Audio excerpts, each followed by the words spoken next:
गर्दी को बंद करो, सरकारी दहशत गर्दी को बंद करो। जमहूरियत के जितने भी इदारे हैं एक एक करके कश्मीर में नंगे हो रहे हैं और वो कश्मीरियों के खिलाफ बरसरी जंग है। शुपियान में कोल ब्लड मर्डर हुआ, कत्ल आम हुआ, जिसकी दुहाई यहाँ के नाम नहाद मेन स्ट्रीमों ने भी दी और असेंबली के फ्लोर पे कहा गया कि हम उनके खिलाफ एफआईआर दर्ज करेंगे।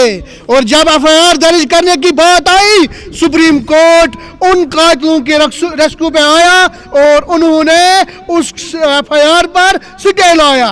इसी वजह से यहाँ कत्ल आम हो रहा है, इसी वजह से यहाँ कैदियों के साथ जुल्म सितम हो रहा है और इसी तरह यहाँ के सियासी कारकुनों को कत्ल किया जा रहा है। हम इन सब चीज़ों की मजम्मत करते हैं और यहाँ पर हम आज जो जमा हुए हैं इसी के खिलाफ हमारा एहतजाज है। जिस तरह हम इनके फौजी ताकत से वो 10 लाख से ज़्यादा फौजी दबाव जम्मू कश्मीर पर है, जिस तरह उस फौजी दबाव से, फौजी जमाव से, फौजी ताकत से मसले कश्मीर और कश्मीर की तहरीक आज़ादी दब नहीं सकी, इसी तरह इनके जो ये नाम हथकंडे हैं, चाहे जुडिशरी हो चाहे मीडिया हो, खासकर जो मीडिया को हमारे खिलाफ वर्गलाते हैं, इस्तेमाल करते हैं, हम उनको ये कहना चाहते हैं कि इन चीज़ों से हमारी तहरीक नहीं दबने वाली। जवानों का कत्लेआम